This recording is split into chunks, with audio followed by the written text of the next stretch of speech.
후보자에게 직접 지역 현안에 대해 묻고 그에 대한 답변을 듣는 현문현답 시간입니다. 마지막 시간으로 강화군의 현안을 짚어보겠습니다. 첫 번째 현안 키워드, 바로 인구 감소입니다. 강화군은 행안부가 지정한 인구 감소 지역으로 인구를 늘리기 위한 여러 대책들이 추진되고 있는데요. 후보별로 계획을 살펴보겠습니다.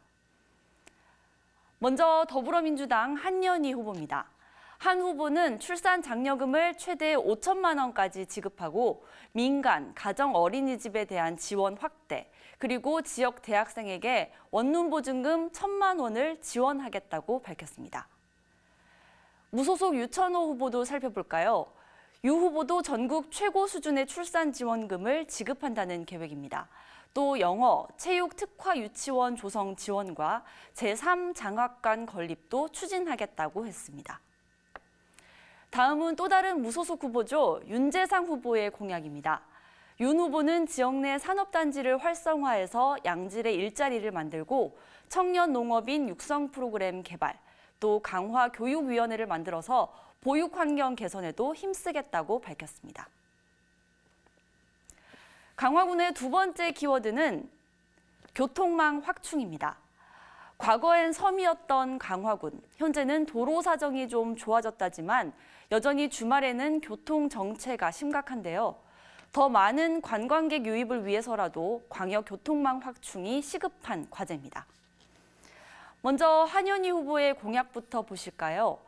한 후보는 강화와 서울 간 전철 연장 사업이 제4차 국가철도망 계획에 추가 반영될 수 있도록 하겠다고 공약했습니다. 또 강화 계양 간 고속도로, 강화 영종 간 세계 평화도로가 조기에 건설될 수 있도록 노력하겠다고 답했습니다. 유천호 후보는 강화 계양 간 고속도로 공사가 강화 구간부터 시작될 수 있도록 하겠다고 밝혔습니다. 또 영종에서 신도, 강화로 연결되는 연륙교 건설과 서울 지하철 5호선 강화 연장 사업도 교통 공약으로 제시했습니다. 윤재상 후보 역시 강화 계양 간 고속도로 강화 구간 건설, 그리고 국도 48호선 확장 조기 추진, 서울 지하철 5호선 강화 연장 사업을 성공시키겠다고 약속했습니다.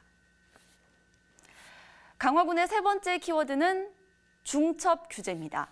지붕 없는 박물관이라 불리는 강화군. 하지만 문화재 보호구역과 수도권 규제, 또 접경 지역으로 인한 군사 보호구역 등 여러 중첩 규제로 주민 불편이 큰데요. 이 문제에 대한 후보들의 해법도 살펴보겠습니다. 먼저 한연희 후보, 1가구 2주택 양도세 감면 지역을 지정하고 불합리한 농림지역을 계획관리지역으로 변경하겠다는 구상입니다. 불필요한 검문소 이전 폐쇄도 공약했습니다.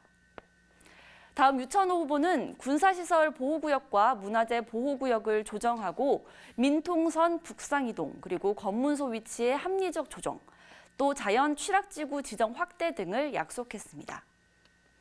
다음 윤재상 후보는 당선이 되면 강화군이 수도권 정비계획법 적용 지역에서 제외될 수 있도록 직접 나서서 개정을 요구하겠다고 했습니다.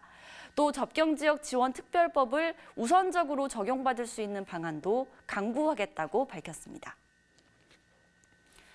강화군의 마지막 네 번째 키워드, 바로 관광 활성화입니다. 지난 한 해 동안 강화군을 찾은 관광객 수가 1,500만 명을 넘어섰는데요. 지역 관광산업 활성화를 위한 후보들의 공약을 살펴보겠습니다. 먼저 한연희 후보는 강화군을 역사 문화도시로 지정하는 방안과 인물사 박물관 건립, 또 강화 고인돌을 역사 문화축제로 육성하겠다는 계획을 내놨습니다. 다음 유천호 후보는 근대 문화유산 리모델링을 통한 문화 플랫폼 조성과 교동 화계정원 운영 활성화, 또 외포지구 종합 어시장 설립 계획을 밝혔습니다. 윤재상 후보도 화계산 관광 자원화 사업과 각 지역의 공원 조성 사업을 조속히 마무리하고 또 원도심 도보길, 그리고 강화 북부 DMZ 평화의 길 조성 사업 등이 지역의 핵심 관광 프로그램으로 발전할 수 있도록 적극적으로 나서겠다고 밝혔습니다. 지금까지 강화군의 지역 대표 현안과 그에 대한 후보자들의 해법을 짚어봤습니다. 후보자들의 공약을 꼼꼼히 비교해 보시고 이번 지방선거에서 소중한 한 표 행사하시기 바랍니다. 지금까지 현문현답 김지영입니다.